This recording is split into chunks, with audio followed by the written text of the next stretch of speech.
Okay, નમસ્કાર મિત્રો, MB વાળા ચેનલમાં તમારું સ્વાગત છે મિત્રો. તો વધુ મહત્વની અપડેટ, જ્યાં ટાટ હાયર સેકન્ડરી 2026 નું કટ ઓફને લઈને આજે સમાચાર આવી ગયા છે, જ્યાં આજે આપણે થોડી ચર્ચા વિચારણા કરશું.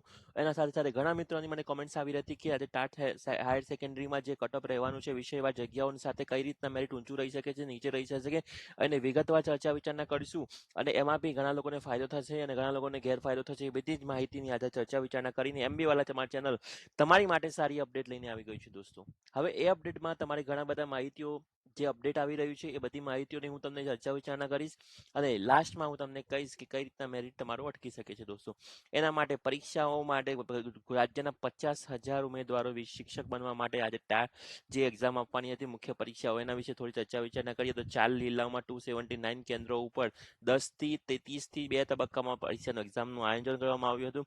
જેમાં કયા કયા જિલ્લામાં કેટલા ઉમેદવારો પરીક્ષા આપશે, તો અમદાવાદ શહેરમાં તમે જોઈ શકો તો 11,000, સુરતમાં 12,000, રાજકોટમાં 9,000, કુલ 50,000 જેટલા વિદ્યાર્થીઓ એક્ઝામ આપવાના હતા દોસ્તો. અને આ જે મુખ્ય પરીક્ષાનું ટાટ હાયર સેકન્ડરી 2025 મુખ્ય પરીક્ષાનું આપવામાં આવ્યું હતું. અને આના થતે આપણે આગળ ચર્ચા વિચારણા કરીએ તો 50,000 જગ્યાઓ કેમ, આટલી બધી જગ્યાઓ, આટલા બધા વિદ્યાર્થીઓ કેમ, તો તમે જોઈ શકો છો કે પદ્ધતિ શાસ્ત્ર પ્રમાણે 2023 થી 26માં ઘણો મોટો તફાવત આવ્યો છે દોસ્તો. એમબી વાળા એ જ ચર્ચા વિચારણા કરવા માટે હું આજે આવ્યો છું કે જ્યાં 2023માં શું મેથડ પક્ષોનો ઓપ્શન આવતા હતા, એટલે કે ઉમેદવારોને છોડીને બી તમે આગળ સ્કીપ કરીને બી આરામથી બીજો ક્વેશ્ચન લખી શકો. જ્યારે 2026માં દરેક ઉમેદવારને ફરજિયાત 25 માર્કની મેથોલોજી લખવી જ પડશે દોસ્તો. અને આ જ ક્વેશ્ચન, આ જ પ્રોબ્લેમ અંતે હાલ તમને નડશે મીન્સમાં દોસ્તો. મેથોલોજીનો પોઈન્ટ છે તે ઘણો વાર ઇસ્યુ આવતો હોય છે દોસ્તો. તમારું પણ શું કહેવું છે તમે પણ કોમેન્ટ્સમાં લખી શકો છો. એમબી વાળા પ્રોપર અપડેટ સાથે આવ્યું છે. આ બીજી એક અપડેટ આપી દઉં તમને. એમબીએ વાળા 2026માં પાસ થવા માટેના ક્રાઇટેરિયામાં શું શું ક્લિયર કરવું છે. અનામત કેટેગરીને ઓબીસી થી લઈને એસટી સુધીને 110 નક્કી કરવામાં આવે છે. જનરલ કેટેગરીને 120 માં ફરજિયાત છે.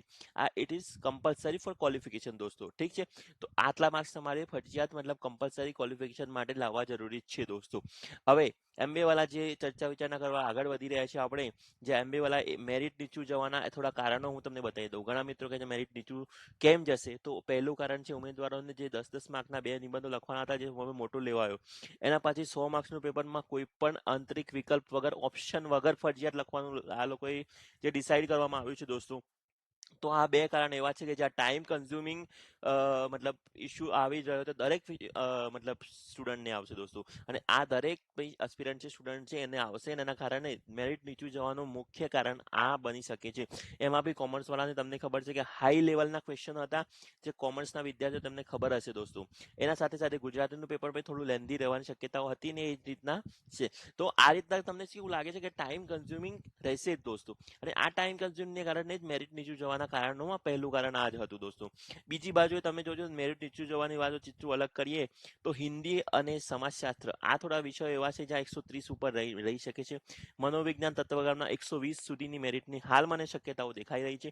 અંગ્રેજીમાં પણ 115 થી 120 અને 110 સુધી બી જઈ શકે છે.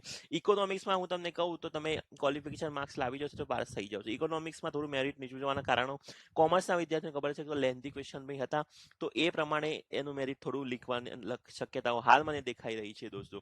અને તમને એટલું જણાવી દઉં કે જે મેઇન છે આપણું એ છે કે પ્રિલિમ અને પરીક્ષામાં 1,47,000 પરીક્ષા આપી, જેમાં 51,000ની આસપાસ મુખ્ય પરીક્ષામાં ક્વોલિફાઈડ થયા હતા, જેમાં 10% જગ્યાઓ હાલ એ લોકોએ ગ્રાન્ટેડ કરેલી છે. મતલબ કે અંગ્રેજીમાં 924 જગ્યાઓ છે, કોમર્સમાં આમાં 608 જગ્યાઓ છે. ઓકે, હવે તમે ગુજરાતીમાં 140+ લાવશો, બાકી 135+, જનરલમાં સંસ્કૃતમાં 135 અને બાયોલોજીમાં 145. આટલા માર્ક્સ તમે લાવો તો તમારું ફૂલ કન્ફર્મેશન સાથે તમારું થઈ જશે. હિન્દી ગણિતમાં પણ આ રીતના મેરિટ અટકવાની હાલ જગ્યાઓ મને દેખાઈ રહી છે. તમારું શું કહેવું છે તમે કોમેન્ટ જરૂર કરજો દોસ્તો. આપણે એમબી વાળા ચેનલ પર અને ટેલિગ્રામમાં પણ જોડાઈ જાઓ દોસ્તો. દરેક લાઈવ વિડીયો, કોન્સ્ટેબલનો વિડીયો પણ હું નાખવા જઈ રહ્યો છું, જ્યાં ડોક્યુમેન્ટ વેરિફિકેશનમાં શું શું ડોક્યુમેન્ટ તમારે લઈ જવાના રહેશે અને ફાઇનલ મેરિટ કેટલું રહેશે દોસ્તો. તો બધી જ માહિતી ચર્ચા વિચારણા આપણે કરીએ જ છીએ દોસ્તો. ધન્યવાદ. ફરી મળશું આવા નવા વિડીયો સાથે. ધન્યવાદ.